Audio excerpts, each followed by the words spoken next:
بسم اللہ الرحمن الرحیم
ونصلي على رسوله الكريم أما بعد فأعوذ بالله من الشيطان الرجيم بسم الله الرحمن الرحيم يا أرحم الراحمين آمنت بالله صدق الله خالقنا العظيم وصدق وبلغ رسوله النبي الكريم والشاكرين والحمد لله رب العالمين. محترم سامعین، السلام علیکم ورحمۃ اللہ وبرکاتہ. میں قاری محمد الیاس آزاد ہزاروی شاذلی اپنے چینل سے آپ کے ساتھ مخاطب ہوں اور خوش آمدید کہتا ہوں. میں نے سورہ انبیاء کی آیت کا ایک حصہ آپ کے سامنے تلاوت کیا. اس کی عظمت، اس کی فضیلت اور اس کی برکت کا ذکر کرتے ہوئے امام جعفر صادق رحمہ اللہ نے اس وقت یہ بات بتائی جب وہ مدینہ منورہ تشریف لائے. بہت سے لوگ ان سے استفادہ حاصل کرنے کے لیے آئے. ان کی محفل میں علمی گفتگو ہو رہی تھی. اپنی گفتگو کے درمیان انہوں نے یہ کہا کہ مجھے تعجب ہے اس شخص پر جو مصیبت میں پھنسا ہو، کسی مصیبت کے اندر گرفتار ہو اور وہ یا ارحم الراحمین کہہ کر اللہ سے دعا نہ طلب کرے. اس کی تفصیل بیان کرتے ہوئے انہوں نے کہا کہ حضرت ایوب علیہ السلام پہ مصیبت آئی، پریشانی آئی. انہوں نے اپنے رب سے پکارا وَأَيُّوبَ إِذْ نَادَى رَبَّهُ أَنِّي مَسَّنِيَ الضُّرُّ وَأَنْتَ أَرْحَمُ الرَّاحِمِينَ. اصل دعا یہ آخری الفاظ ہیں جہاں انہوں نے کہا وَأَنْتَ أَرْحَمُ الرَّاحِمِينَ. اب ہم میں سے کوئی شخص بھی اگر مصیبت اور پریشانی کے اندر مبتلا ہے تو انتا کی جگہ یا لگا کر اس دعا کو پڑھنا ہے، یا ارحم الراحمین. آپ حضرت ایوب علیہ السلام کی اس مصیبت کا اندازہ ہی نہیں کر سکتے. وہ نبی ہیں جو اتنی تکلیف کو برداشت کر سکتے ہیں. اتنی بڑی آزمائش اور اتنے بڑے امتحان کو سوائے انبیاء علیہ السلام کے کوئی بھی نہیں برداشت کر سکتا. حضرت ایوب علیہ السلام اللہ کے جلیل القدر پیغمبر ہیں. واقعہ تو بڑا لمبا ہے لیکن یہاں واقعہ سنانا مقصود نہیں ہے. ان کی وہ تکلیف کے دن ایسے تھے جو 4 دن 10 دن یا مہینے یا 1-2 سال نہیں بلکہ وہ 17 سال بیماری کے اندر مبتلا رہے.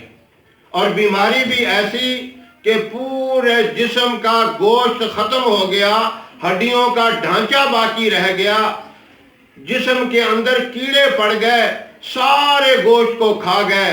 لیکن انہوں نے زبان پر سی کا لفظ بھی نہیں لائے، افسوس اور دکھ کا اظہار بھی نہیں کیا۔ وہ اس امتحان، اس آزمائش کے اندر ثابت قدم رہے، ان حالات میں بھی اللہ کا ذکر کرتے رہے۔ مال و دولت ان کے پاس اتنا تھا، کئی میلوں میں جانوروں کے ریوڑ بیٹھتے تھے، بھیڑ بکریوں کے ریوڑ کئی میلوں میں بیٹھا کرتے تھے، مکانات، زمین بے بہا تھی، نوکر خادم بے بہا تھے، بیویاں بے بہا تھیں، ساری پریشان ہو کے چلی گئیں، اور آپ نے خود بھی کہہ دیا کہ میں اب بے بس ہوں، کمزور ہوں، بیمار ہوں، جو جانا چاہتی ہے وہ چلی جائے۔ ایک بی بی رحمہ وہ رہ گئیں اور وہ کہنے لگیں مجھے تو ماں باپ نے یہی نصیحت کی ہے کہ اب موقع آیا ہے خدمت کا، اب جانے کا نام نہیں لینا۔ یہاں ان عورتوں کے لیے بھی بہت بڑا سبق ہے جو اپنے خاوندوں کی نافرمانی کرتی ہیں، عزت صحیح معنوں میں نہیں کرتی۔ اب حضرت ایوب علیہ السلام کا واقعہ دیکھ لیں، سورہ انبیاء کے اندر آیت نمبر 83 میں بڑی وضاحت کے ساتھ اللہ نے بیان کیا، ان کی تکلیف کا ذکر کیا، اور وہ بی بی رحمہ اتنی خوش نصیب ہیں، اتنی مقدر والی ہیں کہ آخر دم تک ان کی خدمت کرتی رہیں۔ آخر وہ جس بستی میں رہتے تھے ان بستی والوں نے بھی ان کو باہر نکال دیا اور کہا کہ یہ تمہاری بیماری ایسی ہے، ہمیں بھی لگ جائے گی اور ہمارا بھی یہی حال ہو جائے گا، اس لیے اب اس بستی میں آپ نہیں رہ سکتے۔ حضرت بی بی رحمہ ایک ٹوکرے کے اندر ان کو ڈال کر سر پہ اٹھا کے باہر لے جاتی، کسی بستی میں جا کر ان کے برتن دھوتی، کپڑے دھوتی، جھاڑو دیتی۔ یہ خدمت کرنے کے بعد جو معاوضہ ملتا سب سے پہلے اپنے خاوند کو لا کے کھلاتی اور اس کے بعد خود کھاتی۔ کافی عرصہ اسی طرح گزر گیا، بالآخر جسم کے اندر اتنے کیڑے مکوڑے پڑ گئے کہ زبان کے اوپر آ کر ایک کیڑے نے ڈنگ مارا۔ جب زبان پہ ڈنگ مارا تو حضرت ایوب علیہ السلام اس وقت روئے۔ ان کے رونے سے فوراً حضرت جبرائیل امین حاضر ہوئے، آ کر کہا اللہ رب العزت نے مجھے بھیجا ہے، 17 سال کا عرصہ بیماری میں گزر گیا، آپ نے سی تک بھی نہ کی، آج آپ کیوں روئے ہیں؟ تو حضرت ایوب علیہ السلام نے فرمایا اے جبرائیل، اس زبان سے میں اللہ کا ذکر کرتا تھا، اللہ کی یاد میں لگا رہتا تھا، اب زبان بھی اگر نہ رہی تو میرے زندہ رہنے کا کیا فائدہ۔ اسی وقت اللہ نے حضرت ایوب علیہ السلام کی وہ دعا سنی جو سورہ انبیاء کے اندر ہے، یا ارحم الراحمین، اے اللہ تو رحیم و کریم ہے، میں قصوروار ہوں، غلطی اور جرم میری طرف سے ہی ہے۔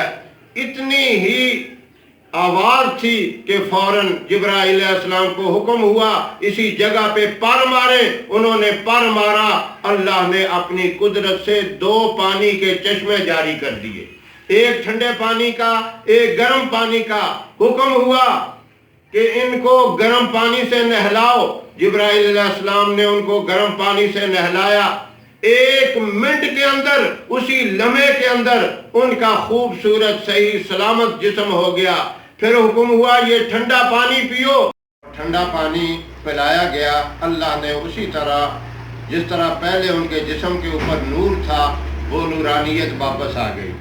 تو یہ بڑی سے بڑی مصیبت کے اندر آدمی مبتلا ہو تو یہی وظیفہ یا ارحم الراحمین ہر نماز کے بعد 1 تسبیح اس کی کر لی جائے، یعنی 100 دفعہ اس کو پڑھ لیا جائے، یا بیک وقت بیٹھ کر کسی بھی وقت 500 مرتبہ پڑھ لیا جائے۔ اللہ بڑی سے بڑی پریشانی اور مصیبت سے جان چھڑا دیتے ہیں۔ اگر ہماری ویڈیو آپ کو پسند آئے تو اسے لائک کریں، شیئر کریں اور ہمارے چینل کو سبسکرائب کرتے رہیں۔ شکریہ، و آخر دعوانا ان الحمدللہ رب العالمین.